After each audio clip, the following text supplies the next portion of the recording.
So one thing I know about the investigation when it comes to cases, when there's a suspect, the suspect will be assigned an IPO. The IPO is the one that investigates the case and then makes a report. Now I want to know if what is reading is the report that was made from the IPO or an investigation that he did on a 100%. Now, why I'm saying this is, it is possible that the IPO was the one that actually received. Now, in order to know this, the account number that he used to collect money from the person that reported to me is a Kuda bank account and his brother's account. That account number needs to be investigated. The money that came into it, the money that left it. Not just that, the money that was withdrawn. Because sometimes, we dey show office and law sometimes, and we no fit transfer money to them, they no go agree. Right? So, it's possible that they withdrew money via POS or they withdrew cash and they pay. So the people that should be there, sorry, let me not suggest, the person who I think should be there are the direct IPOs that reported to their organs on everything. That's what I think. Thank you, sir.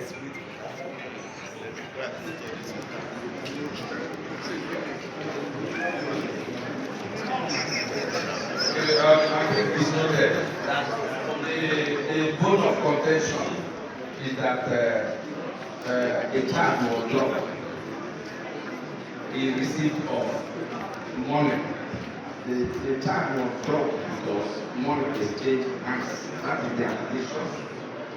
But the prosecutor has given reasons why the child was dropped. She gave reason why the child was brought in here in the first instance. If I understood that, she said it was based on the confession of the same bobrisky.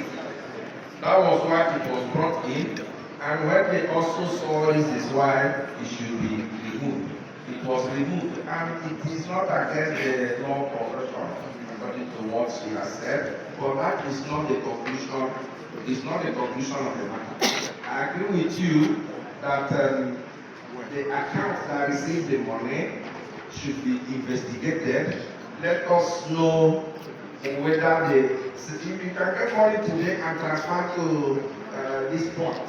At this point, you press it to that point, you press it to the final point.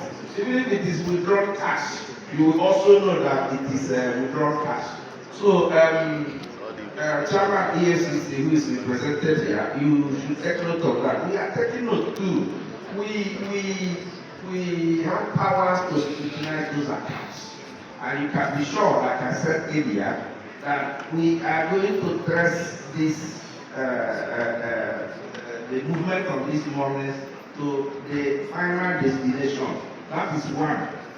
Secondly, there is the person who actually recorded that video, that audio. In our next sitting, it should be here. We need that person who did that recording. We need to have his number, the number that was called, and the number that called the number. This time around, phone numbers are registered. We'll be sure that the number that made the call belongs to bobrisky.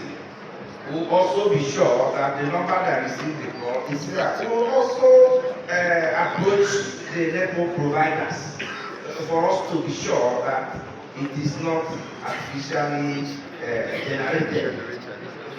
So, having said that, to the man in charge of our correctional facilities, if you have listened carefully to what the man who is representing the chairman said, he said that immediately they saw that viral video, they set up a team to investigate what happened and all that. So I don't know if you set up a team or if it is based on the team you set up that you arrive at the suspension of two of your colleagues, the man in charge of the medium and the man in charge of the maximum. Both of them were suspended. So I also don't know if you have set up a team, you have your own internal disciplinary mechanism of how to know whether these things are true or not. So what we are doing here, like our police are saying, is we want justice. If these people did not commit anything and you suspend them, you have not also served justice. And if you have suspended them, invariably what it is that you are confirming the allegations. Yes. You are confirming that these people actually took money and these people do this and that.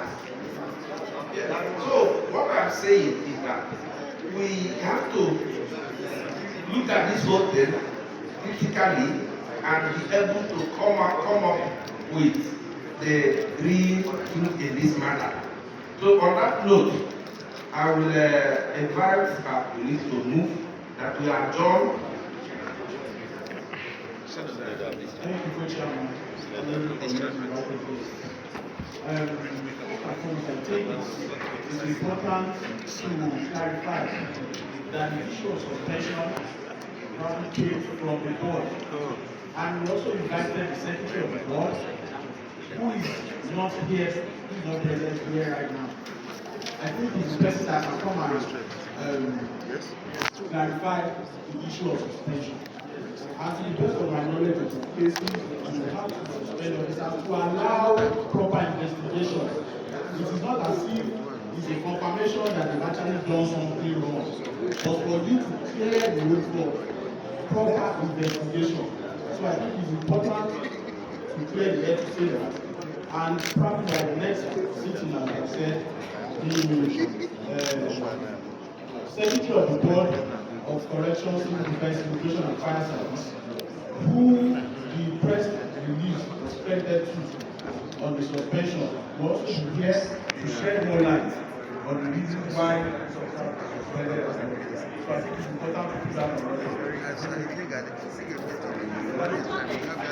Can somebody move to adjourn Senator?